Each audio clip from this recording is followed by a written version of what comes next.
Hey, Zona. It's really good to see you. You as well, Father. Awesome. Have a seat. Thank you. So we'll get right into it. Zona, thank you for doing this with me. After listening to the album and reading all of your lyrics, all I have to say is wow.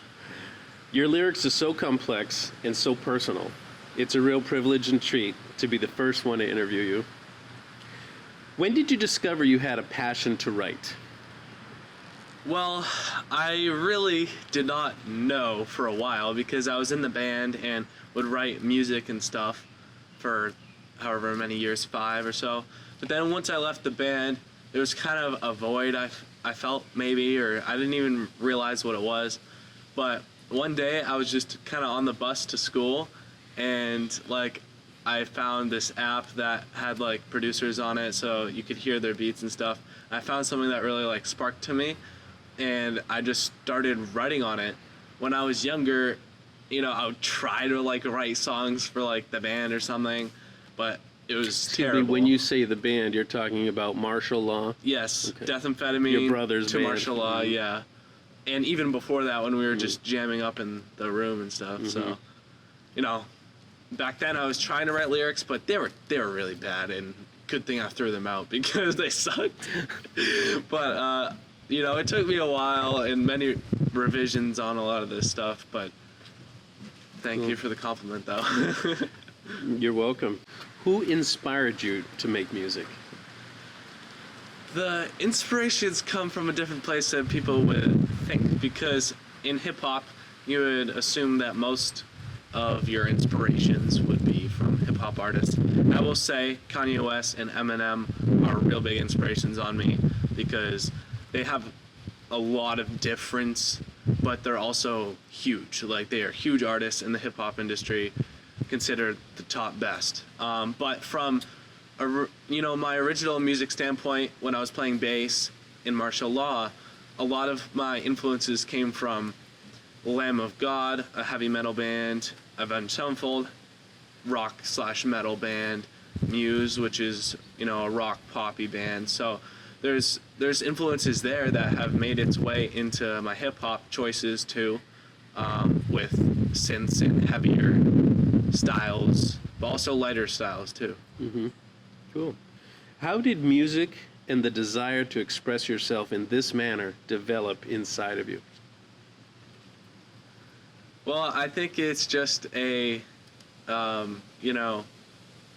that isn't necessarily explainable, but it's a way of just how my life has turned out with music, and then from there, kind of just a calling to writing to these songs, and then finding something that really sparks my, electrodes in my brain, and that creates the fire in me to be able to think of how can I make this song something I want to be a part of. Because it's not just me being on a song, it's now a part of me. So every song that I do is a part of me for sure, and that's where it comes from.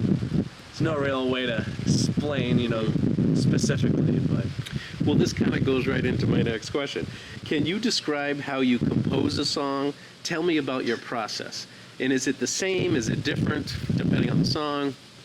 Usually now, I've kind of got the rhythm of things. At first it was very kind of sporadic. And I was like really, really aggressive with it. Like, I was just constantly writing because I knew my stuff wasn't good yet. I had to make the skill. I had to put the hours in. And now, because I have my own space for it, all that, my usual process is I go and I find a piece of music on BeatStars, because that's the number one best way to find new music that you can use. And I find something, and it may take hours, that sparks in me musically. So then that will create an energy that I can use to write. So I'm usually at my desk browsing these songs, and once I have a song, kind of the first lyrics that come in my brain, I write it down, and then that becomes the story of the song. It kind of just starts from the first line that I think of. And, I might change that line, but usually the first line of the song always stays the same because that's the start of the story of that song. Are you writing on a piece of paper, or are you typing it on a tablet? I use computer because I've tried to do the writing by hand. I would do that originally before my hip hop kind of career here. But yeah, computer is the easiest way for me because I can change things very quickly, and brain's going 1,000 miles an hour when you're thinking of lyrics. So, what is the most complicated project that you have to date? Are you talking about like track or like a Either specific one. song? Let's explore both sides of that. Okay. Because your songs are really, you've created everything. I mean, you kind of do the music side and the lyrical side, and Yeah. they're both have their own complexities. So why don't you just tell us what the most challenging song you've had so far? That's an easy one. That's an easy one. So the last track of the album, the self-titled track, Retrospect, was the most difficult to make. I had 17 songs for that record for the longest time, but I knew I wanted 18. It was a perfect number. This is a story from, till I'm 18, basically. 'Cause that's when I pretty much found who I am and like solidified that. So I wanted there to be a self-titled track, Retrospect, to be the last song, to be the conclusion of the entire record. And that song, I made about like 3 completely separate versions. And on those separate versions, I tried so many different things to make it work. And it never did. I tried different beats, I tried different ways of approaching the song. And like it just wasn't working. It wasn't the conclusion I wanted because I wanted a powerful conclusion. And one day I was so close to giving up on that song. I mean, I was working on this song for well over a year. And one day I just completely deleted everything. I said, I'm starting from scratch. Let's do a completely different approach. And eventually the song itself, which I call the final shots, that's kind of the first part of the song, and then the last part is kind of the speech, which is more called Retrospect, but it's just called Retrospect. Like, I had the final shots done, the whole chorus and thing going, and then really I wanted a speech at the end to really kind of solidify the power to it. And that was the most difficult song. It was different than every other song on that record, for sure. You and I really haven't talked about any of this before, but when you mentioned powerful, that's one of the first things I started to get out of it when I was reading your lyrics. And it's kind of hard to fully appreciate just listening, but to read the music along with the sound, you get a sense of powerfulness. So I can relate to what you're saying. In terms of overall composition, what is your favorite song and why? I mean, is it Retrospect or is it another song? Each song that I've made has been my favorite. At one point, I can say for sure Melina's Killer was the second song I actually recorded by myself. And that song I really liked because it was so twisted and evil, and I feel like I really put on that character that I was trying to put on in the first part of this album. Was the persona of a fallen character that has really succumbed to sin. That song stands out to me. I really like Revelation and Play With Fire, which are the climax of the album, but I think the Retrospect takes the cake because not only was it the most rewarding, but it also gives me goosebumps every single time I listen to it, even though it's my own song, So it's very satisfying. Yes. Very good. How does performing in front of an audience make you feel? It's exciting. You always get some nerves, of course, at first. I actually was at a show last night in Haverhill, Massachusetts, and it was really fun. It was in a shoe store, and you're just there with all the people. You're just hanging out with everyone because it's not really like a huge venue or anything. But even at a place where you're just like having fun with friends and performing, still get a little bit of nerves.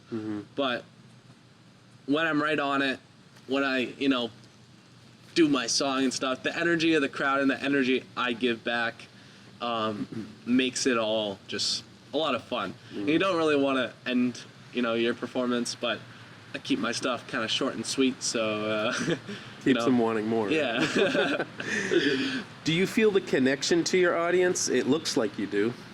Yes, actually, it's really important to be able to check out how your songs are doing with the crowd and how they feel on certain songs, because if you have a song that people don't get, in the way you're performing it, or because they're not a fan of you yet and they're all new, maybe it's best to save that song for, a date where you're doing something more personal, or they know what your stuff is. So I mainly use songs that I know are going to be powerful, intrigue the listener, and put on a show for them, because 90% of the people don't know me.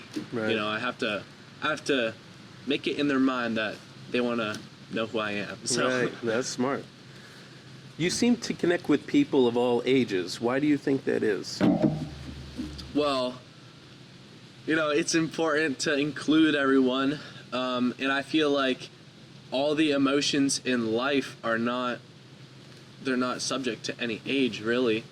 When all my life I've had kind of the same range of emotions that I have today, so my music shows emotion. I have emotion. I have things that I like to do that maybe are for more of a mature audience, more of a teenage audience, or, I like to give out stickers to kids. Kids always love stickers, so... Like at the skateboard park? Yeah, of course I'm going to be appropriate to certain ages. I'm not going to, have a bunch of mature audience music playing in front of a bunch of kids, Yeah. I do respect that, and... Of course, I want the parents to know. You mean music with maybe a swear or something? Yeah, or just content. Adult theme? Yeah, okay. But it's important to include everyone. And, I like all ages, so. Cool. I've heard people describe you as unique, kind, honest, hardworking, a good listener, talented, and very intelligent. Do you agree with these descriptions? And what else would you add to the list? I would assume I would agree, yeah. Everyone's got their own opinion or their own barriers or something. I was explaining to a friend that, I was just kind of acquainted with, not necessarily like a close friend or anything, the other day. We all have a barrier, but it's good to let it halfway down so we can still, you mean like a mental barrier? Mental barrier, but not really a physical barrier, but just between like a people. Protection shield type thing? Okay. But it's always good to let it down, but hey, you can always put it back up if it's necessary. So, I'll stand my ground, but most of the time I reason with people. I would say another thing I'd add to this, I'm pretty reasonable. I don't want to gain anything from harming someone. I feel like that's not a good thing to do, and I don't believe in it, so I'm always trying to make it a positive, and sometimes it's not always the case, but gotta stand your ground, but at the same time be a good person. Very good. This body of work, the entire Retrospect album, represents some powerful emotions and a lot of hard work. We talked about that a little while ago. Was this easy or difficult for you to write all of this and express yourself in this way? I would say the expression side of things, it's like sometimes it's hard to take my emotions, and even though I understand them for myself, I am making a song here, so I do have to look at it like, okay, I can't just say everything that I want to say. That's not what a song is. It's taking it and making it maybe relatable to other people, or making it a little bit mysterious so that people kind of have to find the true meaning. Retrospect, yeah, it's basically a journey of my growth and my relationship with others in life and God, and kind of the whole thing apart, with that in growing, I guess. And there's a lot of bad things that you have to overcome. So it wasn't necessarily hard to be able to have subject matter or anything. It was more just trying to make it in a way that I knew that was authentic, but also to others that they can understand. Now, my own observation of the album is it seemed like it kind of started in a dark place and then kind of grew into a more positive light. Am I accurate in describing it that way? Is there a message or theme in the album that you're trying to get across? So the first point that you said, it is very dark in the beginning, extremely dark, and I think it's important that in life, even though this I would consider as a Christian album, it has very terrible things on it, because that is the sin nature of this world. I exposed a lot of bad things. I don't necessarily want to say specifically in this interview, but it's like, it is a growing thing, and I have a kind of a diagram on the track list where it has kind of the first part is like red, evil, the devil is kind of in control, and then blue in the light where kind of God is taking my my side, like looking at me as a born again person. So it's a growing state, bad versus good. And the themes, of course, is God, the devil, good, evil, and there's just the theme of the story of Retrospect, kind of looking back on things. In the second half of the record, there's a couple songs, P.3v3, Black Suit. Those songs look back on specific events in my life, even though this isn't necessarily always a story that is true to me in this record, because I use a lot of fiction and what could have been Like worse. metaphors? Yes, and a lot of things that could have been worse in my life, but I made a different decision that brought me to where I am today. Those songs specifically, they look at events, and at the end of the song, in the last verse, I look back retrospectively and say, yeah, this terrible event happened in all my anger, but how can I look at it to be better? Pretty much, those two songs specifically, but even like Sky High Dreams, where I do make references of the evil nature of the city, but I'm looking at the city of New York as a beacon of hope and light in people's eyes, and many millions of people would agree with me. I think that comes across in the song, the way you describe. How would you describe the music that you typically create? I typically create stories. People in hip hop a lot, it's more of like a rap, you're kind of really, I don't really know how to describe, rap from what I'm kind of doing, because I do have a lot of flows and a lot of things that would also be rap related, but in each song I'm mainly trying to get across a story. So,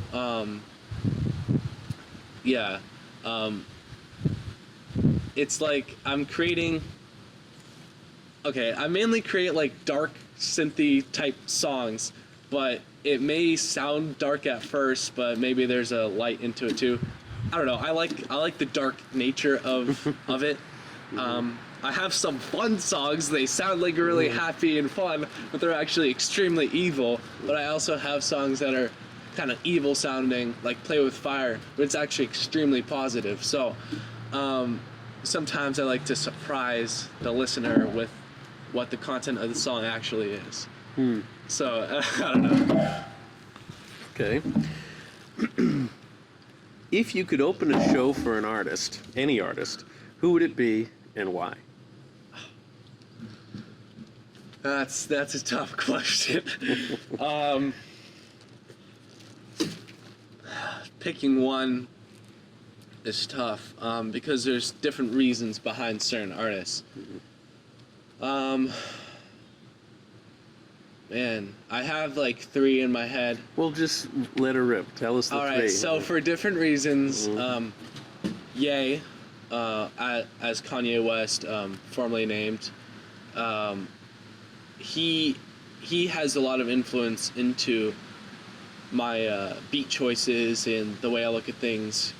And opening for him would be incredible. he's just such a different artist. All of his albums are completely different. His style of things. He made a gospel album, like, from coming from a lot of raps that are kind of funny, obscene, and then a lot of dark things, and then Christian things. Like, he's kind of done it all, and he has a expansive mind to where he doesn't feel the need of having to do anything for anyone, and he just does it for himself and what he's feeling at the time. He is such a creative outlet genius, type deal, and that's kind of the same for a lot of artists out here, I would say. A lot of successful artists. Eminem, extremely lyrical, best in the game, rap-wise, and I mean, there's just no contender to that. He murders everyone on the paper, pen to the pad type thing. So he is a incredible guy, inspiration. I've listened to his stuff when I was really young, actually, but recently got into him a few years ago. But band side of things, because I love music and not just hip hop, Muse is an incredible group. They're a trio. They're my favorite band, I would say. So I kind of did open when I was in martial law for one of my favorite bands, Camelot. They are a metal band, and we were on like this festival kind of thing in Worcester, Massachusetts at the Palladium, and I was on the same show, so technically I did open for one of my favorite bands. Good for you. It's a cool accomplishment. Zona, what do you hope to accomplish in the next 3 to 5 years? That may be a loaded question I don't have all the answers for, but right now the biggest accomplishment is getting the album done. I've done a bunch of mini accomplishments since then, but future-wise, the album coming out and being able to show that to the world is a huge accomplishment. A few years of working on it and creative direction and musical direction. I am going on a 2-month tour across America, kind of street performing. That is going to be a huge accomplishment, a dream. You're doing this in just a couple of weeks, right? Yes, less than 2 weeks away. So how did you come up with that idea, and describe what you're about to do by yourself? Yeah, so I came up with the idea in a few different ways. Usually how I make a decision is if like 3 or more things make sense to do, then that means I have to do it. So the album, I wanted it out this year. I also was thinking of leaving my job this year to pursue other things and learn a new... What is your job, or what was your job? Yeah, I was a mechanic for a BMW shop and working on cars, all that. But I knew I kind of wanted to switch things up. So that was one thing. Also, I was, going to do the album. That was going to be done this year.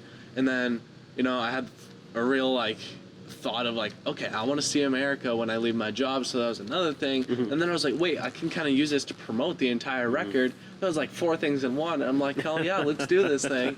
I kind of have to at this point. Well, it takes a lot of courage to do something like that, and I wish you well and much success. You deserve it. Zona, thank you so much for doing the interview. Of course, my pleasure. Would it be okay if we check out your studio? All right, let's go. Awesome. Zona, tell us a little bit about your paintings. All right. So both of these paintings are done by Dalton. He's a guy down in New York City. He does the Art for Natural Concept skateboards, and I really liked his style, and I used him for these 2 songs right here, Bodega Memories and Last One. This is showcasing the bathroom scene in the song. We have the tub here of the overflowing water where the character drowns. And there's a lot of trippy things going on in here because the whole idea of it is that they are hallucinating these images. And he has a very specific style and kind of adding some flair to it. So, we have the eyes here. That's something very, very cool and unique. My name is in here, Zona, in the water very, very delicately.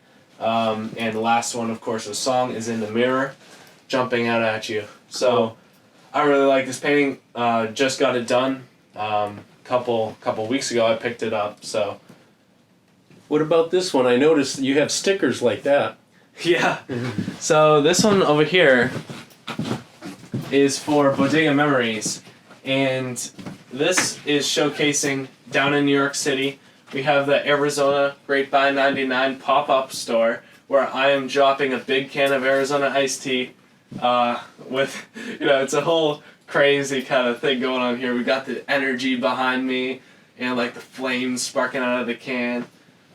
3 cats right here, Lightning, Dumpling, and Riley. Those are actually cats you know, right? Yes. Yeah, my 2 childhood cats, and then most recent cat, my mother's cat, Riley, right there. So it's a pretty unique painting. There's a few intricate things going on in here too. Hey, since we're on Zona, Arizona iced tea, tell us a little bit about the shack. Is that a rare piece, or what's up with that? Yeah, so Shack Soda is a pretty funny looking thing. I mean, you got his goofy face there. Yeah. But it was a drink made. It's a cream soda, and they're rare now because they discontinued them. But there's a huge following for them that want them back. But Okay. I don't think maybe someday they'll get them back. I have my This is a doubts. really cool room, Zona. Thanks you. for sharing with us. Let's go check out your studio. Oh yeah. Zona, thank you so much for having us in your studio. So this is where it all happens, huh? Yes, it does. All right, tell us a little bit about your sign here. You've got Arizona iced tea sign. That's pretty cool. Yeah, that sign, I very fortunate that it didn't come broken because I had another sign, not like that, but a different one, and it came in actually broken. And with the neon signs, it's like really delicate. So that thing, I was looking online and I eventually found a really nice one for cheap. And So that's real neon sign? it's a real neon sign of one of Arizona's classic flavors, ginseng iced tea. Those bottles were made in the 90s and early 2000s, cobalt blue bottle, so that's why there's a blue outline there. Awesome. I see over here you have some kind of an iron-on press. You make your own T-shirts, is that right? Yep, I have a couple t-shirt designs, mainly my single arts that I am putting on these t-shirts, and there's none in there. Okay. Cool. All right, now I see over here you have a bass. You play bass, don't you? Yes, Tell me about that. I started music playing bass, and In martial law? yep, Yeah. in martial law, we've got my favorite bass ever. I picked it up and I said, wow, this is a dream bass, Cool. And I was able to purchase it back then, and it's not my first bass, but it's, I think, my 4th. And I really like it, so it stays out. Awesome. So this is, what kind of system you have here? This is where you pull your beats in and your music and you kind of create the whole song, right? Yes, I was writing these songs before I had this bass, before I moved in here. So it was for a while that I just wanted to learn how to record and I didn't know how. So, with buying the equipment and having the room for it, I was able to create these pieces, and that's where all of Retrospect lies, is in this room. Really? Yeah. Wow. Right here. All right, folks, thank you so much for joining us.